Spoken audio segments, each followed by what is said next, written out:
I'm just going to jump into button versus blind play. These are probably the hardest ranges to play with in 3-bet pots since they're the widest, but it's also the stuff I'm most curious about right now, especially since this is the most common situation by far.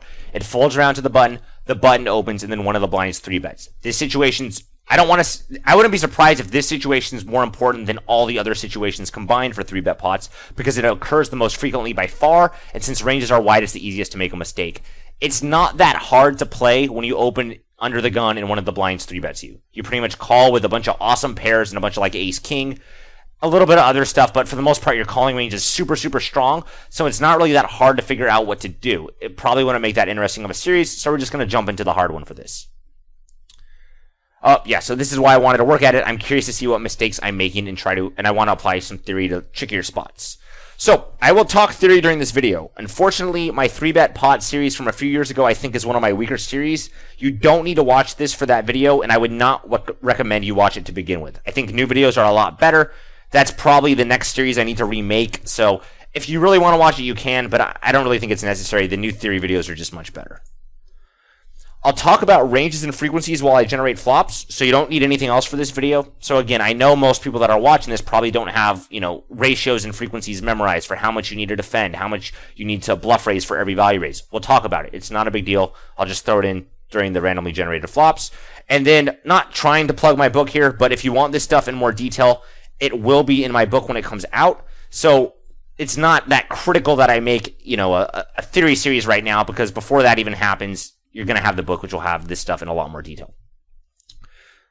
And randomly generating flops is probably better for videos anyways, since that stuff is much better to see. I can play around with multiple computer programs and you can see everything I'm doing. And as I mentioned earlier, it's kind of fun to see someone trying to figure stuff out rather than them just recite information they already know. So here are the ranges we're going to use. Right now, this is the button call versus big blind 3-bet. So I'm by no means confident this is the correct range. It's clearly not going to be the theoretically perfect range. It's impossible to solve for that. But this has me defending 16% of the time by calling and 5% of the time by 4-betting. So I'm defending 21% of hands total.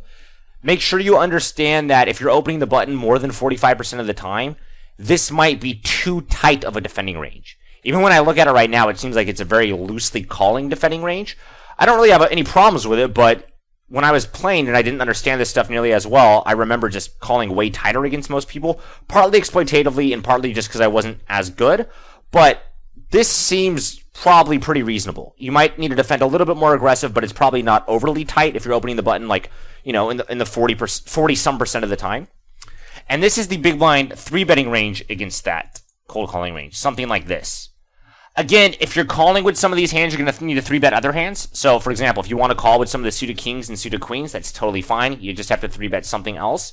You can't solve for whether or not a hand is going to be a more profitable 3-bet bluff or a call. So, even pre-flop, king 4 suited, maybe I think it's a profitable call, but I think it's a more profitable 3-bet. I definitely think a hand like 9-8 suited is a very profitable cold call pre-flop, but I think it's even better to 3-bet hand because it retains its equity very well. I don't want to turn this into a pre-flop discussion, and it's going to be, pre-flop is very, very difficult to do for like button versus big blind play. You can solve for stuff that looks reasonable, but you can't solve for correct answers. So if you do disagree with any of these hands here, if you don't want to 3-bet king jack suited and ace 10 off, then by all means take them out. If you want to 3-bet king jack off as well, go for it. These are the ranges we're going to use for this video, and it's kind of, as I said, they're kind of reasonable, but they're not going to be perfect. They're impossible to solve for.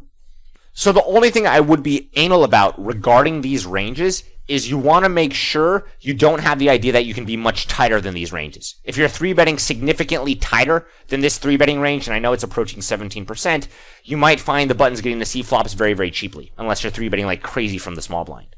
Likewise, if you're not defending as aggressively as this in the button when facing a 3-bet, you're probably going to be folding significantly too much. So go ahead and tweak the ranges as you want. You can totally move them around a few percentage points, but you're not going to be able to get crazy tight ranges like a lot of people use at really low stakes because exploitatively, if people don't 3-bet bluff, you're allowed to just call like very, very nitty range in the button.